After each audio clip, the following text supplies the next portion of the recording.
राष्ट्रीय लोकदल के नेता जयंत चौधरी को लेकर बड़ा दावा किया जा रहा है कि वो आगामी लोकसभा चुनाव से पहले उत्तर प्रदेश में समाजवादी पार्टी और भारतीय राष्ट्रीय विकासात्मक समावेशी गठबंधन इंडिया का साथ छोड़ सकते हैं। इस बीच जयंत चौधरी ने 2 कार्यक्रम रद्द कर दिए हैं, जिसके बाद उनके एनडीए के साथ जाने की अटकलें और तेज हो गई हैं।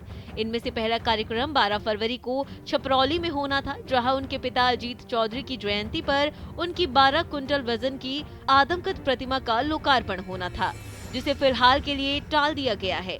इसके अलावा दूसरा मथुरा में युवा सम्मेलन कार्यक्रम होना था, जिसे भी टाल दिया गया है। माना जा रहा है कि नए समीकरणों को देखते हुए इसे भी रद्द कर दिया गया है। राजनीति में ना कोई अस्थाई दोस्त होता है ना कोई दुश्मन, इसलिए वसीर बद्र की यह लाइनें हमेशा याद रखनी चाहिए। दुश्मनी जमकर करो, लेकिन यह गुंजाइश रहे जब हम दोस्त हो जाएं तो शर्मिंदा ना हो। देश की सियासत में कुछ ऐसा ही चल रहा है। कब कौन किस दल के साथ चला जाएगा, इस बारे में कहने की स्थिति में कोई भी सियासी दल नहीं है। पहले जदयू इंडिया गठबंधन को छोड़कर एनडीए के साथ चला गया। वहीं उत्तर प्रदेश में राष्ट्रीय लोकदल को लेकर तमाम चर्चाओं का बाजार गर्म है।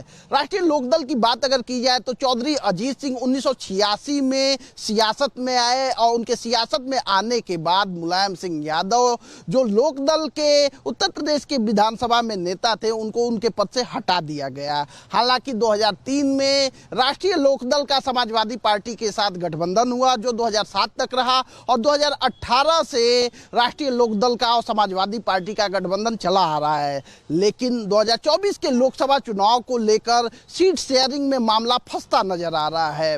राष्ट्रीय लोकदल को समाजवादी पार्टी ने सीटें तो दी हैं, लेकिन उन सीटों पर यह कहा जा रहा है कि वह प्रत्याशी कुछ सीटों पर समाजवादी पार्टी अपने दे सकती है, जिसको लेकर राष्ट्रीय लोकदल के नेता तमाम तरह के बयानबाजी भी कर रहे हैं। वहीं सियासी जानकारों का कहना है कि राष्ट्रीय लोकदल का शीर्ष नेतृत्व भारतीय जनता पार्टी के शीर्ष नेतृत्व के टच में है। बातचीत का क्रम जारी है। वहीं यूपी कांग्रेस के नेता भी इस मामले में चुप्पी साधे हुए हैं। यूपी कांग्रेस के नेता भी सीट शेयरिंग को लेकर संतुष्ट नहीं नजर आ रहे हैं, क्योंकि समाजवादी पार्टी ने कांग्रेस को 11 सीटें देने की बात कही। वहीं कांग्रेस की तरफ से कोई ऑफिशियल सूचना नहीं आई।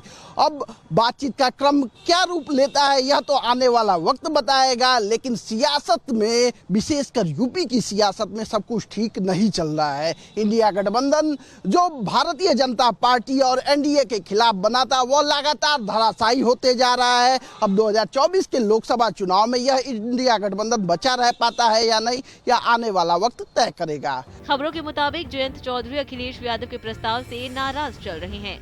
सपा ने आरएलडी को जो 7 सीटें दी हैं, उनमें 4 सीटों पर रालोद के सिंबल पर सपा के उम्मीदवारों को लड़ने का प्रस्ताव दिया गया है, जिसके बाद से जाट कार्यकर्ताओं द्वारा उन पर गठबंधन तोड़ने का दबाव है।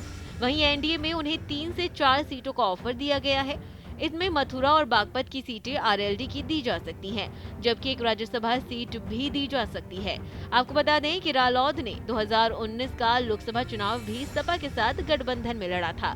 इसमें उन्हें 3 सीटें दी गई थी, लेकिन उन्हें एक भी सीट पर जीत हासिल नहीं हो पाई थी। वहीं साल 2022 के विधानसभा चुनाव में भी रालोद ने 33 सीटों पर चुनाव लड़ा था, जिनमें से पार्टी को 9 सीटों पर जीत हासिल हुई थी। इस वीडियो में फिलहाल इतना ही। उत्तर प्रदेश की तमाम खबरों के लिए देखते रहिए भारत एक्सप्रेस यूपी। नमस्कार।